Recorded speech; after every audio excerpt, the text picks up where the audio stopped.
गर्मियों की छुट्टियों में 5 दोस्तों ने तय किया कि वे किसी अनजान जगह पर एडवेंचर करेंगे। रोहन ने नेशनल लाइब्रेरी की एक बुक से एक जगह का पता निकाला, नाकडिहा गांव। कहते थे ये गांव 30 साल पहले वीरान हो गया था। यहाँ की गलियों में रात को अनजानी परछाइयां घूमती है और हवा में अजीब सी फुसफुसाहटें सुनाई देती है। सुनो, अगर डर लग रहा है तो अभी मना कर दो, वहाँ जाने के बाद रोना नहीं। यार मैं तो मना कर रहा हूँ, पर तुम लोग मानोगे थोड़ी। अरे डरता क्यों है अंकित, चिंता मत कर, भूत भी हमें देख कर डर जाएंगे। जीप से उतरते ही उन्हें अजीब सा सन्नाटा महसूस हुआ। दोपहर का वक्त था, लेकिन पेड़ों की घने झुरमुट के बीच सूरज की किरणें भी घबराकर छुपती लग रही थी। गांव की टूटी हुई पगडंडी पर कदम रखते ही जमीन पर पड़ी सूखी पत्तियां, सामने बिखरे पड़े मिट्टी के घर, जले हुए खंबे और उखड़े हुए कुएं दिखाई दे रहे थे। यहाँ कोई भी आवाज नहीं है, ना कोई जानवर ना कोई पक्षी। अरे कोई है यहाँ? मुझे अच्छा नहीं लग रहा रोहन, सच में कुछ अजीब है यहाँ पर। जगह अजीब है, इसलिए तो हम यहाँ पर आए हैं ना। आओ गांव के बीचों बीच चलते हैं, देखते हैं गांव के अंदर क्या है। वे गलियों से होते हुए गांव के चौक तक पहुंचे। वहां एक पुराना पीपल का पेड़ था, जिसकी शाखाओं में फटी पुरानी चप्पलें और गुड़ियों के टुकड़े उलझे हुए थे।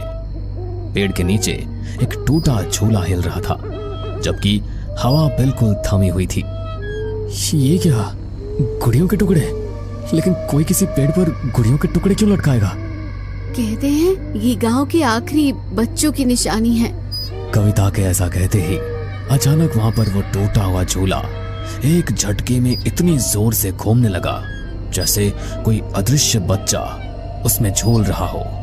भागो यार, ये झूला तो यहाँ अपने आप ही घूम रहा है, जैसे तो इसके अंदर कोई बैठा हो। लेकिन तभी सामने से एक बूढ़ी दादी आती हुई दिखाई दी, जिनका चेहरा झुर्रीदार और आंखें बिल्कुल सफेद थी। क्यों आए हो मौत के दरवाजे पर? हम जानना चाहते हैं इस गांव के बारे में।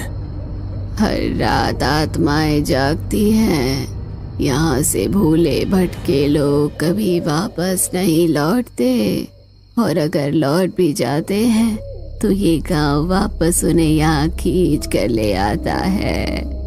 हमें इन सब बातों से डर नहीं लगता, हम जानना चाहते हैं कि यहाँ क्या हुआ था।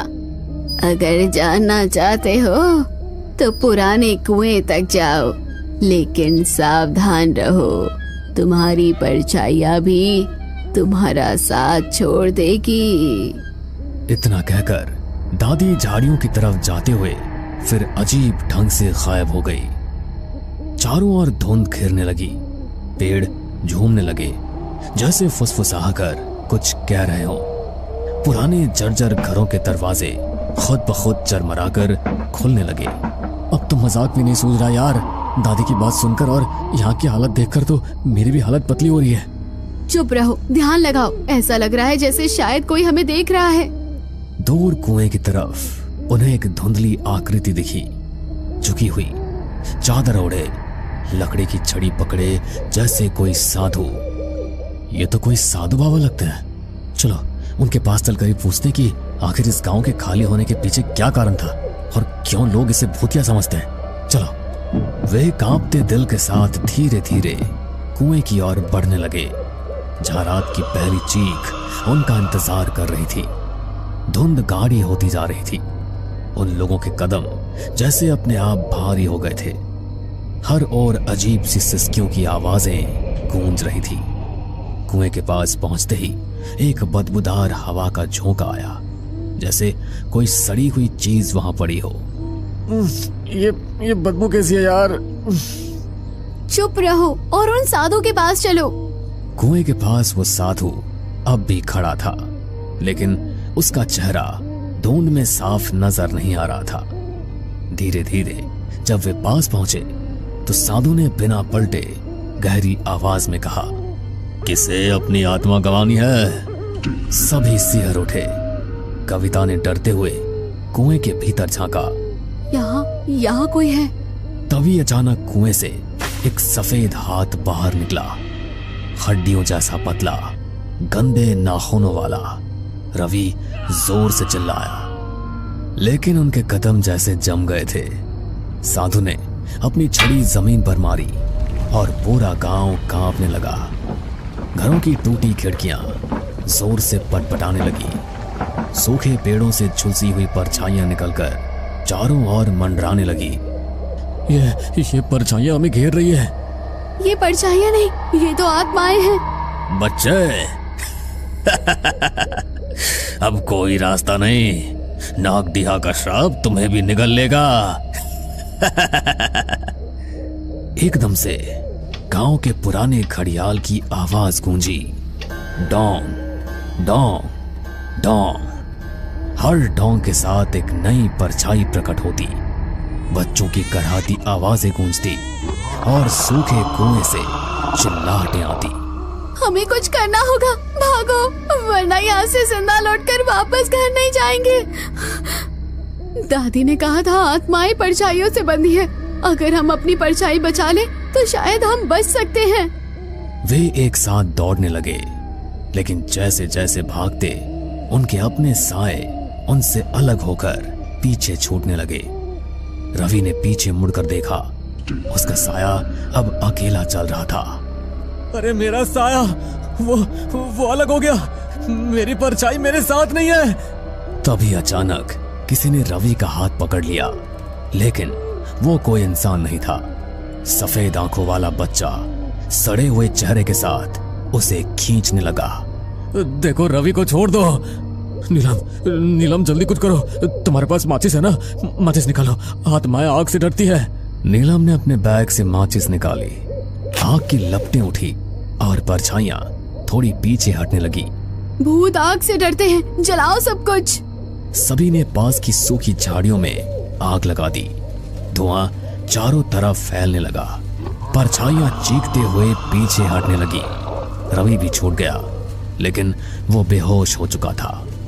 तुम आग से बच सकते हो, पर श्राप से नहीं। मैं तुम्हें इन बच्चों को नुकसान नहीं पहुंचाने दूंगी। दादी ने त्रिशूल से साधु की ओर इशारा किया। साधु जोर से चिल्लाया और देखते ही देखते धुएं में खुलकर गायब हो गया। धीरे धीरे गांव की हवा बदलने लगी, बदबू हटने लगी। अब जाओ, लौट जाओ और कभी मुड़कर मत देखना। रवि के दोस्तों ने उसे उठाया और भागते हुए जीप तक पहुंचे। पीछे मुड़कर देखा तो गांव फिर से धुंध में लिपट गया था। उनकी जीप नागडिहा गांव से निकल चुकी थी। रात गहरा गई थी, चांद बादलों के पीछे छुपा हुआ था। रास्ते भर हवा सिसकती रही और जंगल के किनारे कुछ झाड़ियों में हरकत होती रही। मैं पक्का बोल रहा हूँ, कोई हमारा पीछा कर रहा है। मत घबरा अंकित, अब हम उस गांव से बहुत दूर हैं। लेकिन तभी जीप के बोनट पर किसी ने जोर से थपथपाया। सबके दिल थक कर गए। ये क्या था? रोहन ने शीशे से बाहर झांका, लेकिन तभी अचानक जीप अंधेरे में कहीं गायब हो गई। लेकिन सब कुछ वहीं खत्म नहीं हुआ। कुछ महीनों बाद उन लोगों की जीप एक सुनसान मैदान में पलटी मिली। सबकी हालत गंभीर थी और अंदर कुछ उकेरे हुए निशान थे, नाखूनों से बने, जिनसे लिखा गया था, हम नागडिहा के हैं। सबको जैसे तैसे उनके घर पहुंचाया गया। उसी के ठीक 3 दिन बाद अंकित के घर से अजीब अजीब चीखों की आवाजें आने लगी। पड़ोसी दौड़े, उन्होंने घर का दरवाजा तोड़ा, लेकिन अंदर जो देखा उससे उनकी आत्मा कांप गई। कमरे की दीवारों पर खून से कुछ चित्र बनाए गए थे, सड़े हुए चेहरों, सूखे हाथों और उल्टे पेड़ों के, और बीच में अंकित खुद छत से उल्टा लटका हुआ, लेकिन चेहरे पर भयानक मुस्कान थी। और कविता, वो अपने घर में आईने के सामने खड़ी थी। आईना धुंधला हो गया था, लेकिन जब धुंध छटी तो उसमें उसकी बजाय काले चिथड़े पहने बच्चों की मंडली दिखी जो उसे घूर रही थी।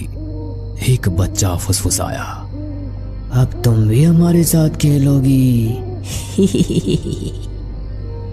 और उसी वक्त कविता गायब हो गई। केवल उसका दुपट्टा फर्श पर पड़ा रह गया। अंकित और कविता की हालत जानने के बाद बाकी सब बहुत डर चुके थे, इसलिए नीलम और रवि बचने के लिए एक तांत्रिक के पास पहुंचे। तांत्रिक ने जब उन पर एक खास धूप जलाई तो उनकी असलियत सामने आ गई। उनके शरीर के भीतर आधी आत्माएं अपना कब्जा जमा चुकी थी। उनकी आवाजें दोहरी हो गई थी, आधी इंसानी आधी राक्षसी। तुम्हें बचाया नहीं जा सकता, नागडिहा तुम्हारा घर बन चुका है। और अगले ही पल रवि और नीलम का शरीर बिखरकर काले धुएं में बदल गया। नागडिहा का श्राप सच क्या था? रोहन अब इस बात का पता लगाना चाहता था, क्योंकि अब सिर्फ वही उनमें से जिंदा बचा था और वो मरना नहीं चाहता था। आखिर उस गांव का रहस्य क्या है? क्यों वहां पर इतनी सारी आत्माएं भटकती हैं? ऐसा क्या हुआ था वहां पर? शायद मुझे अगर इस बारे में पता चल जाए तो मेरी जान बच जाए, वरना मैं भी मारा जाऊंगा। ऐसी जगह का इतिहास कहीं ना कहीं तो लिखा गया होगा। हमें नेशनल लाइब्रेरी से इस जगह के बारे में पता चला था, तो इसका पूरा रहस्य भी वहीं पर होगा। रोहन डरता हुआ नेशनल लाइब्रेरी गया। उसने वहां पर हर किताब को छान मारा। घंटों की मेहनत के बाद उसे एक किताब मिली जिस पर लिखा था नागडिहा का रहस्य। मिल गई। रोहन ने किताब को खोलकर पढ़ना शुरू किया और उसे नागडिहा का काला सच पता लगा। ये इसका मतलब है वो सारी आत्माएं उन बच्चों की है। नागडिहा असल में कभी एक साधारण गांव नहीं था।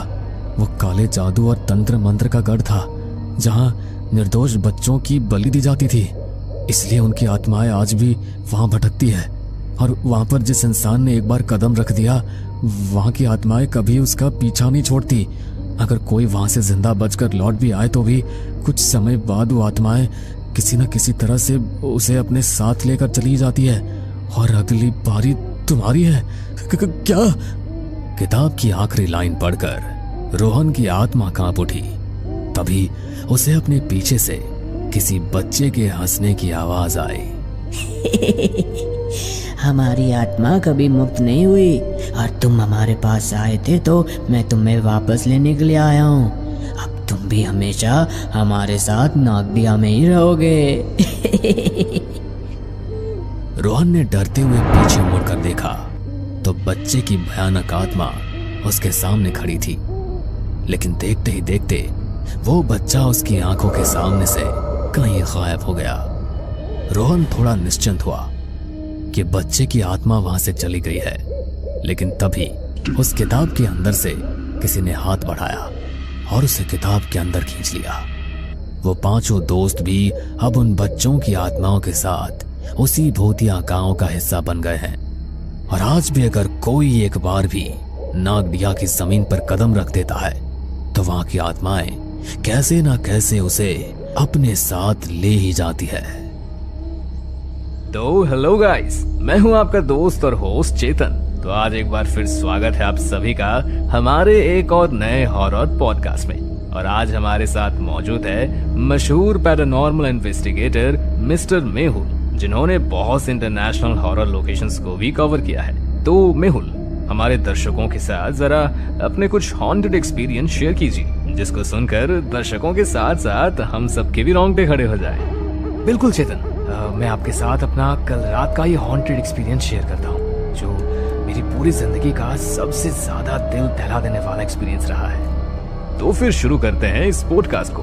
जी बताइए। एक्चुअली कल की उस हॉन्टेड लोकेशन पर जाने से पहले ही मुझे कुछ साइंस मिलने शुरू हो गए थे।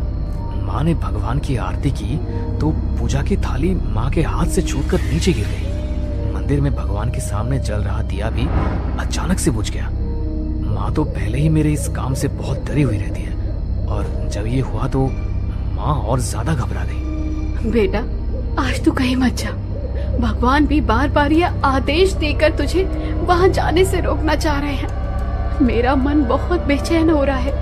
बेटा, तू उस जगह पर मत जा, वो ठीक नहीं है। अरे माँ, तुम तो इस तरह से डर रही हो जैसे मैं पहली बार किसी हॉन्टेड लोकेशन पर जा रहा हूँ। मुझे कुछ नहीं होगा, तुम मेरी चिंता मत करो। माँ ने मुझे बहुत रोका, लेकिन फिर भी मैं माँ से बहस करके कुछ देर बाद घर से निकल गया। उस समय तकरीबन रात के 11:30 बज चुके थे। मेरे घर से वो हॉन्टेड लोकेशन ऑलमोस्ट 1 घंटे के डिस्टेंस पर थी। मैंने अपनी गाड़ी निकाली और हमेशा की तरह अपने फेवरेट गानों की प्लेलिस्ट सुनता हुआ लोकेशन के लिए निकल गया। ड्राइव करते मुझे थोड़ी देरी हुई थी, लेकिन कल रात पहली बार मेरे मन में एक अजीब सी बेचैनी हुई। मैंने सोचा कि घर वापस चला जाऊं, लेकिन मैंने अपने व्यूअर से उस लोकेशन पर जाने का प्रॉमिस किया था, तो मैं वापस नहीं जा पाया। लगभग पौने घंटा ड्राइव करने के बाद मैं उस लोकेशन पर पहुंचने ही वाला था कि तभी अचानक से चलते चलते बीच रास्ते में ही मेरी गाड़ी बंद पड़ गई। आसपास का एरिया बिल्कुल सुनसान था। ऐसे में अब मैकेनिक तो मिलता नहीं, तो मैं पैदल ही आगे बढ़ने लगा।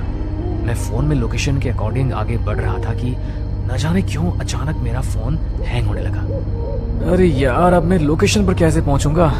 इस फोन को भी ऐसी जगह पर हैंग होना था। मैं खुद से ऐसा कह रहा था कि तभी मेरे कंधे पर किसी ने अपना हाथ रखा। ऐसे सुनसान इलाके में अगर तुम्हारे कंधे पर कोई अचानक अपना हाथ रख दे तो एक पल के लिए तो हमारी सांसें रुक जाएंगी। मेरे साथ भी ऐसा ही हुआ। डर के मारे मेरी धड़कन तेज हो गई। हिम्मत करते हुए मैंने पीछे मुड़कर देखा तो एक बूढ़े आदमी ने पीछे से मेरे कंधे पर हाथ रखा हुआ था। उन्हें देखकर मैं थोड़ा शांत हुआ। अरे काका, क्यों इतनी रात को ऐसे डरा रहे हो? आपके चक्कर में अभी हार्ट फेल हो जाता मेरा। चला जा यहाँ से। इतनी रात को इस इलाके में तू क्या करने आया है? पता है ना वो भूतिया हवेली है यहाँ पर। अगर उसकी चपेट में आ गया तो जिंदा लौट कर नहीं जा पाएगा। काका, उसी हवेली का रास्ता तो जानना है मुझे। बताओ ना, किधर है वो हवेली? मरना चाहता है क्या? एक बार कहा ना तुझे, चला जा यहाँ से, नहीं तो मारा जाएगा। तू भी मारा जाएगा उन सब की तरह। ऐसा बोलकर बूढ़ा आदमी अपनी गर्दन हिलाते हुए आगे की ओर निकल गए। उनके जाने के बाद मैंने जैसे ही पीछे मुड़कर देखा तो सामने ही मुझे वो हवेली नजर आई। रात के अंधेरे में भी वो हवेली इतनी खूबसूरत लग रही थी, तो दिन की रोशनी में आप सोच ही सकते हैं कि वो हवेली कितनी शानदार लगती होगी। मैं पीठ पर टांगे अपने बैग को कसते हुए उस हवेली पर पहुंचा। मैं अंदर जाने के लिए मास्टर की से गेट खोलने लगा तो मैंने देखा कि गेट पर बहुत सारे ताबीज और न जाने कितने सारे धागे बंधे हुए हैं। मैंने उन ताबीजों को हटाने के लिए जैसे ही उन्हें छुआ तो मुझे एक अजीब सा झटका लगा, जैसे अभी अभी कुछ मेरी बॉडी से निकलकर आर पार हो गया हो। मैं एक बार को थोड़ा कमजोर पड़ गया, लेकिन फिर मैंने हिम्मत करते हुए उन ताबीजों को हटाया और मास्टर की से लॉक खोलकर हवेली के अंदर चला गया। लेकिन जैसे ही मैं उस हवेली के अंदर पहुंचा, मेरे शरीर पर मुझे बहुत भारीपन सा महसूस होने लगा और एक बड़ी सी अजीब सी बदबू पूरी हवेली में फैल गई। वो बदबू इतनी बुरी थी कि मेरी सहन के बाहर हो गई थी। यार, कितनी गंदी बदबू है। अगर थोड़ी देर में यहाँ ऐसे ही रहा तो पक्का मुझे उल्टी हो जाएगी। एक काम करता हूँ, रुमाल पर परफ्यूम लगाकर उसे बांध लेता हूँ। मैंने अपने रुमाल पर परफ्यूम लगाया और उसे चेहरे पर बांध लिया। मैं हवेली के कमरों में इन्वेस्टिगेशन करने के लिए आगे बढ़ा, तभी मुझे वहां किसी औरत की पायलों की आवाज सुनाई दी, जैसे अभी अभी कोई औरत बड़ी ही तेजी से मेरे पीछे से भाग कर गई हो। तब तो आप ऑब्वियसली काफी ज्यादा डर गए होंगे। अरे, मेरी तो मानो आत्मा ही एक पल के लिए मेरे शरीर से निकल गई। मैंने थोड़ी हिम्मत की, पीछे मुड़कर देखा तो वहां कोई भी नहीं था, लेकिन ऐसा महसूस हो रहा था कि कोई ना कोई इस वक्त मेरे साथ यहाँ जरूर है। मेरे पूरे रोंगटे खड़े हो चुके थे। मैं आज तक न जाने कितनी हॉन्टेड लोकेशंस पर पैरानॉर्मल इन्वेस्टिगेशन के लिए गया हूँ, लेकिन कल रात मेरे साथ जो हुआ वो मैंने पहले कभी फील नहीं किया। मैं सब कुछ इग्नोर करके सीढ़ियों पर चढ़ते हुए फर्स्ट फ्लोर की तरफ जाने लगा। वहाँ सीढ़ियों पर उस हवेली के पूर्वजों की फोटो लगी हुई थी। मैं उन पर फोकस करके उन्हें अपने कैमरा में रिकॉर्ड करने लगा, लेकिन उस दीवार पर लगी सभी तस्वीरों में से एक तस्वीर देखकर मेरे होश उड़ गए। मतलब मेरी पूरी बॉडी उस टाइम बहुत बुरी तरह कांप रही थी। ऐसा क्यों? मतलब ऐसा क्या था उस फोटो में? वो फोटो उसी बूढ़े आदमी की थी जो मुझे हवेली के पास मिला था और बार बार मुझे हवेली के पास जाने से मना कर रहा था। उस फोटो को देखकर मेरा माइंड बिल्कुल ब्लैंक हो गया। कुछ सेकंड के लिए तो मुझे समझ ही नहीं आया कि मेरे साथ ये हो क्या रहा है। मैंने डिसाइड किया कि मैं इन्वेस्टिगेशन नहीं करूंगा और वापस अपने घर चला जाऊंगा। लेकिन मैं जैसे ही वहां से जाने के लिए नीचे उतरने लगा, तभी किसी ने सीढ़ियों से उतरते हुए मेरे पैरों को पकड़ लिया और मैं सीढ़ियों से लुढ़कता हुआ सीधा नीचे आकर गिरा और मेरा सर सीढ़ी के कोने से टकरा गया। ये देखिए निशान। हाँ भाई, काफी तेज चोट लगी आपको तो, देखो जरा। नहीं प्लीज, टच मत करना, पहले ही बहुत दर्द है इसमें। Okay please continue. मुझे माथे पर चोट लगी तो मैंने हाथ लगा के देखा, हल्का खून निकल रहा था। मैंने अपने बैग से एक कपड़ा निकाला और खून को साफ करने लगा। तभी अचानक मुझे ऐसा लगा कि कोई औरत मेरे कान के पास आकर बड़े ही भयानक तरीके से हंसती हुई मेरे सामने से कहीं गायब हो गई। अब मेरी हिम्मत जवाब दे चुकी थी। मैं जितनी तेज चल सकता था उतनी तेज चलता हुआ मेन गेट की तरफ पहुंचा। लेकिन मैंने जैसे ही दरवाजा खोलने के लिए दरवाजे को हाथ लगाया, वैसे ही एक बहुत भयानक औरत अचानक मेरे सामने आ गई। उसने लाल रंग की पुरानी सी साड़ी पहनी हुई थी। उसका पूरा शरीर बुरी तरह जला हुआ था। आंखें बिल्कुल सफेद और वही गंदी बदबू उसके अंदर से आ रही थी। उसे अपने सामने देखकर मैं इतनी बुरी तरह डर गया कि मुझे समझ ही नहीं आया कि अब मैं करूं तो करूं क्या। लेकिन फिर भी मैंने हिम्मत की और सोचा इसे नजरअंदाज करूंगा तो शायद यहाँ से निकल पाऊं। लेकिन तभी वो औरत मुझे बड़े ही भयानक तरीके से देखते हुए मेरी तरफ बढ़ने लगी। उसे देखकर मैं अपने कदम पीछे की ओर लेने लगा। तभी मुझे लगा कि कोई पीछे से मेरी शर्ट को पकड़कर खींच रहा हो। मैं और ज्यादा डर गया। मैंने पीछे मुड़कर देखा तो एक 7-8 साल की बच्ची बड़ी ही भयानक मुस्कुराहट के साथ हंसते हुए मुझे देख रही थी। उसकी आंखें पूरी काली और पूरा चेहरा कटा फटा हुआ था। मैं उसके चेहरे से अपनी नजर चुरा रहा था। तभी वो भागकर उसी औरत के पास चली गई और उसके साड़ी के पल्लू के पीछे छुपकर खड़ी हो गई। वो दोनों एकटक मुझे ही देख रही थी। मैं इतना तो समझ गया था कि इनकी आत्मा अब मुझे यहाँ से बाहर नहीं जाने देगी। तो फिर आपने क्या किया? आप कैसे वहां से बाहर आए? एक्चुअली मैं ऐसी जगहों पे जाता रहता हूँ तो कुछ चीजें अपने पास रखता हूँ। मुझे एकदम से याद आया कि एक बार एक तांत्रिक बाबा ने मुझे इन चीजों से रक्षा के लिए एक ताबीज दिया था। मैं अपने बैग में उस ताबीज को ढूंढने लगा। लेकिन जैसे ही मैंने उस ताबीज को अपने हाथ में लिया, तभी उस बच्ची ने उसकी तरफ देखकर एक फूंक मारी और बड़े ही डरावने तरीके से मुझे घूरने लगी। और उसी वक्त वो ताबीज जलकर राख हो गया। Oh my God! फिर क्या हुआ? फिर वो दोनों मेरी तरफ बढ़ने लगी। अब सब कुछ मेरे कंट्रोल से जा चुका था। उन दोनों ने मेरे पीछे की ओर किसी को इशारा किया और कोई अदृश्य शक्ति मुझे घसीटती हुई हवेली के एक अंधेरे कमरे में ले गई। मेरा कैमरा और लाइट उस रूम के बाहर ही गिर गए। रूम में बस मेरी लाइट की हल्की रोशनी आ रही थी। मैंने देखा कि वो दोनों आत्माएं हवा में उड़ती हुई मेरी तरफ आ रही हैं। फिर मैंने हिम्मत की और हवेली का गेट खोलने की कोशिश करने लगा, लेकिन वो इतनी बुरी तरह जाम हो चुका था कि मैं अपनी पूरी ताकत लगाकर भी उसे खोल नहीं पाया। तो मैं तुरंत ही सीढ़ियों से चढ़ता हुआ हवेली की छत पर पहुंच गया। मैंने सोचा कि शायद यहाँ पर वो दोनों मुझे कोई नुकसान नहीं पहुंचा पाएगी। तभी मुझे वहां पर वही पायरों की आवाज सुनाई दी। मैंने सामने देखा तो वो औरत हवा में उड़ती हुई मेरे पास आने लगी। तभी मुझे नीचे की तरफ से एक आवाज सुनाई दी, अंकल मेरे पास आओ ना, यहाँ मैं अकेली हूँ। मुझे अकेले बहुत डर लगता है। मुझे आपके साथ रहना है, यहाँ आओ ना। उसकी आवाज को सुनकर मैं जैसे सम्मोहित हो गया और बिना कुछ सोचे समझे छत से कूद गया। जमीन पर मेरा खून फैल गया और थोड़ी देर तड़पने के बाद मेरी मौत हो गई। क्या मतलब तुम मर चुके हो? नहीं, ऐसा नहीं हो सकता। मैं तो कल रात को ही मर गया था। मेहुल के ऐसा कहते हुए वो किसी भयानक आत्मा के जैसा हो गया। लेकिन अब मैं तुम्हें भी अपने साथ लेकर जाऊंगा। तुम्हें बहुत शौक है ना मुर्दा लोगों और आत्माओं को देखने वाले लोगों की कहानियां सुनने और अपने व्यूअर्स के साथ शेयर करने का। तुम्हारी आज की इस वीडियो में भूत से असली सामना कैसे होता है और भूत क्या कर सकता है सभी देख लेंगे। इतना कहकर मेहुल की आत्मा चेतन को मारने के लिए उसकी ओर झपटने लगा। तभी कैमरामैन ने जल्दी से उस रूम में रखे माता रानी के सिंदूर को मेहुल की आत्मा पर फेंक दिया, जिससे उन सब की आंखों के सामने मेहुल की आत्मा एक जोरदार डरावनी आवाज के साथ वहां से गायब हो गई। और इस हादसे से सहम चुके चेतन ने जब कुछ दिन बाद पॉडकास्ट की रिकॉर्डिंग को देखा तो वो निशब्द रह गया, क्योंकि वीडियो में सिर्फ चेतन ही दिखाई दे रहा था, जो कि अकेले ही अपने सामने वाली खाली कुर्सी की तरफ देखकर बातें कर रहा था। मेहुल इंसान नहीं बल्कि एक आत्मा था, इसलिए वीडियो में सिर्फ चेतन की ही रिकॉर्डिंग हुई थी।